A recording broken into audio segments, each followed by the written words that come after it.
Halo pencari fakta, kembali lagi bersama saya di channel presentasi ini. Untuk yang baru bergabung, saya ucapkan selamat datang. Sebelumnya, saya mengajak Anda untuk tekan tombol subscribe.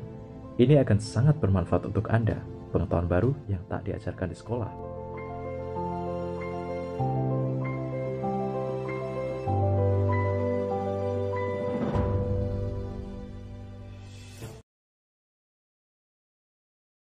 Nah, tahun 1960, orang-orang PKI itu sudah puncaknya adalah pada ulang tahun PKI ke-45 di GBK.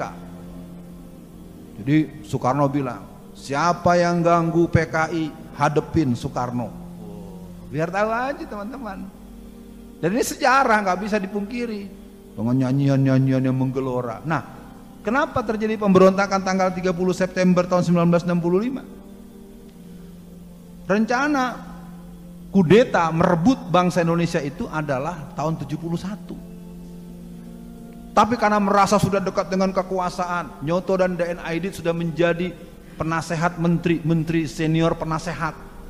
Udah, kalau bahasa anak Jakartanya udah petang-tang peteng-teng. Siapa yang berani sama saya? Oh. Rupanya ini jadi tempat mereka jatuh karena mereka kemudian mulai gelagat-gelagatnya agak tidak kuat ketika tanggal 8 Januari itu seorang tokoh PKI perempuan yang bernama S.K. Trimurti itu mengundurkan diri.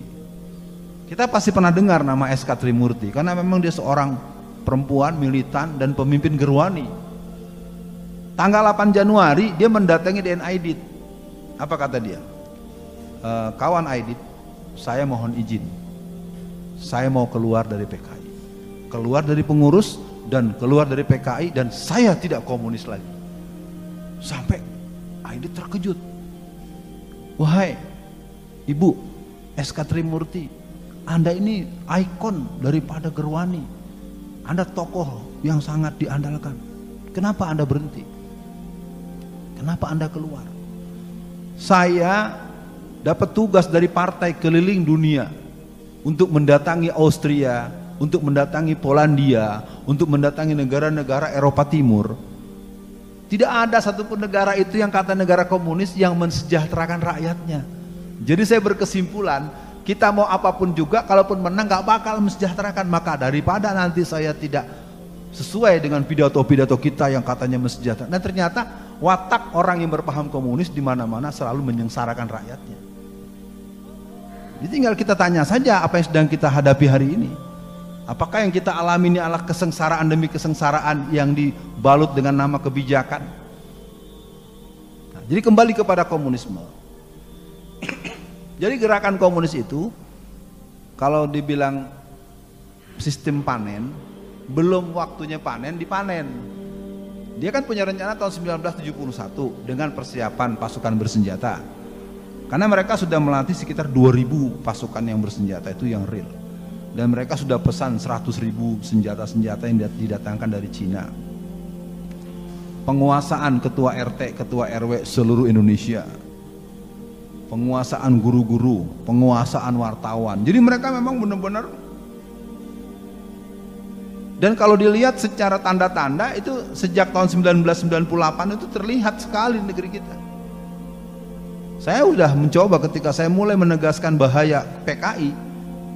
Berapa kali acara saya langsung di DPR RI, karena mereka tahu yang mimpin Alfian Tanjung itu peliputan wartawan tuh mungkin bisa sampai 300 wartawan, tapi besok satu pun gak ada beritanya. Jadi kalau kita buka Quran, yuriduna liyutfi'u nurallahi biafwahihim wallahu mutimmu nurihi walau karihal kafir. Jadi memang kenapa masyarakat umum tidak peduli dengan adanya gerakan komunis alias PKI ini? Karena memang mereka mempunyai gendam nasional, hipno historik. Jadi orang tuh hari gini masih ada PKI. Siapa sih yang bilang Alfian gendeng? Saya tahu betul kok. Tapi orang-orang yang seperti itu tidak pernah mau berhadapan dengan saya. Karena saya, contoh misalnya, ketika saya berdebat dengan seorang profesor dari UI yang namanya Profesor Amal Tamagola. Waktu itu Amal Tamagola dengan pongahnya, menurut saya pongahnya, gak ada, PKI sudah gak ada. Waktu itu kita ada berdebat di sebuah stasiun televisi yang namanya Jack TV di Jakarta dan Jabodetabek. Dia sudah begitu menuding-nuding tidak ada PKI, lalu saya angkat ini, Pak, ini ADART. ADART itu anggaran dasar dan anggaran rumah tangga sebuah organisasi. Apakah ormas, apakah orpol? Nggak mungkin Pak ADART dibikinin di dekat tukang kue di pinggir jalan. Ini pertemuan nasional. Wah, dia lihat langsung wajahnya berubah. Wah, saya baru tahu. Iya, kalau baru tahu berarti Bapak belum tahu, biar Bapak profesor. Nah, ini suasananya jadi cair. Satu lagi di bawah satu orang kader mereka, namanya Reza Muharram. Ya, ini kader-kader PK ini sekarang, apalagi seperti si Bim Bim Sleng itu, udah mulai ngomong di akhir kalimatnya, please komunis. Ya, saya pikir itu bukan buatan, itu suara dia. Jadi kelompok-kelompok PK ini sekarang sudah berani karena dia sudah sadar nggak akan diapa-apakan. Ketika menggunakan kaos Palu Arit, dilaporkan waktu itu kan menterinya Bapak Luhut Binsar Panjaitan. Oh itu mah ini anak tren remaja aja. Tapi ketika kita pakai bendera la ilaha illallah, kok dengan cepat ditangkap? Kita mau tanya, itu nangkep begitu pakai undang-undang pasar berapa? Ayat berapa? Undang-undang yang mana? Nggak ada. Sama dengan tahun 1984, 85, 86 sampai 90-an, anak-anak kita yang dilarang berjilbab. Saya salah satu katakanlah aktivis pelajar Islam Indonesia yang sering mendatangi sekolah, dilarang pakai jilbab di STTB. Dasarnya apa? Nah, anak-anak yang lepas itu biasanya dirayu oleh guru agamanya, karena guru agamanya diancam oleh kepala sekolah, atau orang tuanya yang dengan pandangan-pandangan yang sangat sempit. Saya sempat bilang ketika ada 38 anak yang saya advokasi, itu yang bertahan ijazah pakai jilbab itu SMA, ya SMA negeri titik-titik lah, cuma satu orang. Kenapa? Karena saya bilang sama dia, kamu berani, orang tua terserah saya. Saya minta kepala sekolah, kalau dia dilarang, mana bukti surat pelarangannya? Nggak ada. Sama dengan pelarangan masjid-masjid yang ada itu, ternyata kadang-kadang permainan kader-kader PKI di tingkat RT dan RW. Ketika disampaikan ke tingkat wali kota atau bupati, nggak ada surat begini. Itu gaya-gaya PKI itu biasa suka main selebaran gelap, memanipulasi berita, ya. Dan itu sudah terjadi. Sekarang coba kita lihat kelakuan stafsus itu. Anak masih umur bau kencur udah bisa pegang uang 5,6 triliun. Lalu sekedar dia mundur lalu dianggap selesai, tangkep dong. 5,6 triliun. Ini terus terang saja kalau kita mau tengok banyak hal-hal yang antagonis sedang terjadi. Nah, jadi kembali kepada pembahasan kita. Mereka sedang membangun prakondisi yang menurut mereka sudah siap untuk memproklamirkan negara komunis Indonesia. Persoalannya ketika ini disampaikan oleh banyak pakar atau orang yang menekuni gerakan ini, kita bukan sama-sama waspada, tetapi malah marahin yang ngasih tahu. Sama dengan ada kebakaran tuh, api membumbung, udah api, kebakaran. Anda marah sama saya, mana nggak ada kebakaran, kok apa? Udah tahu api membumbung masih, dia nunggu mukanya itu dibakar, disiram dulu pakai bensin, mukanya dikasih api, baru oh iya panas ya. Kelihatannya begitu kalau saya lihat. Kita bisa lihat bagaimana mereka sekarang banyak membuat video-video pribadi menghina orang sholat. Ada beberapa kejadian itu perempuan yang saya nggak sanggup menceritakan.